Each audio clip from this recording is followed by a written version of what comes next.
Hi, boys and girls. Nana Sharon here with Bella and Posey, and Papa is behind the camera. Today I want to read you a story, so let's sit down, fold our hands, and get ready to listen. This book is I Wish, written by Jillian Harker, illustrated by Gil McLean.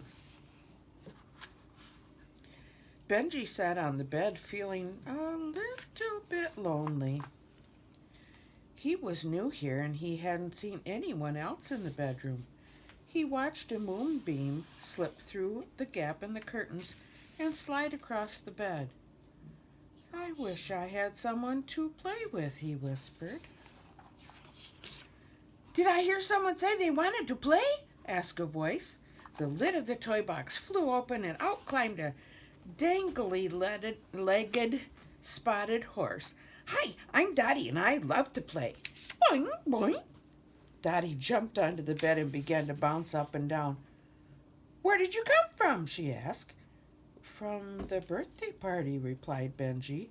I was a present. Did someone mention a party? A friendly-looking monkey poked his head around the curtain. Why weren't Rosie and I invited? A floppy-eared rabbit appeared beside him. Max and I love parties, Rosie the rabbit told Benji. And so does Hump. She stared at the toy box. A loud yawn came from inside. Then a bright blue hippo slowly lifted his head.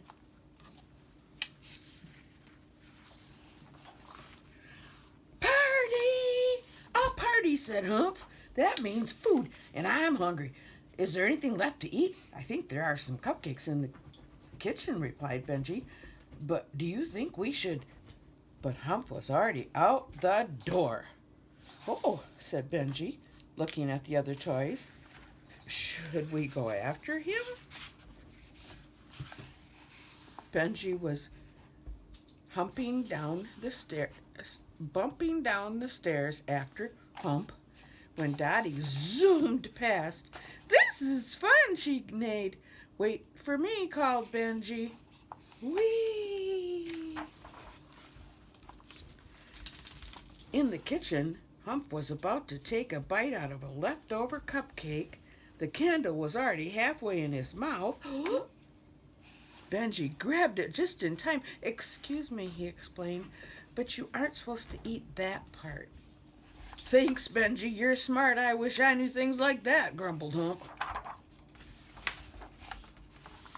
Before Benji could explain about the candle, he heard Dottie and Rosie yell loudly.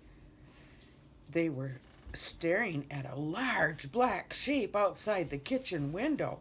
They grabbed Benji and held on tight. It's just a cat, Benji said. No need to worry. Whew, said Rosie with relief.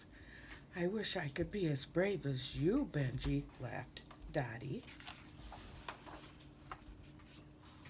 The cat will stay outside, won't it? Whispered Max. They all looked to Benji for reassurance. Max had crept across the room and hidden under the table.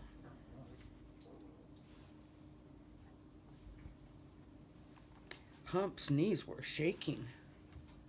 There was a squeaking noise and then a loud clatter.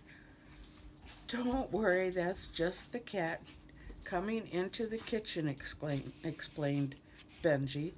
But Hump and Dottie and Max and Rosie had all raced out through the kitchen door and all disappeared up the steps as fast as they could, as their legs would carry them.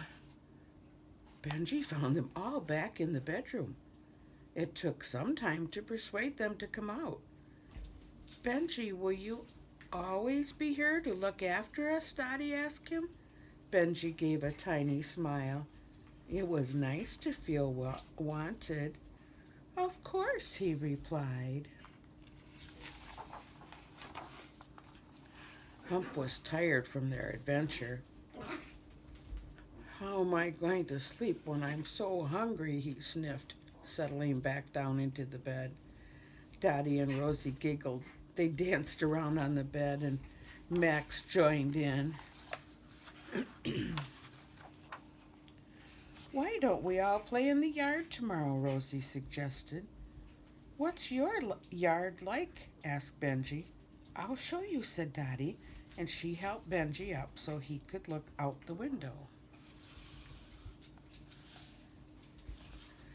Wow, he said. It looks really exciting. Are you going to play in the yard, Humph? said Humph sleepily. It's such a long way to the yard. I might just take a little nap instead.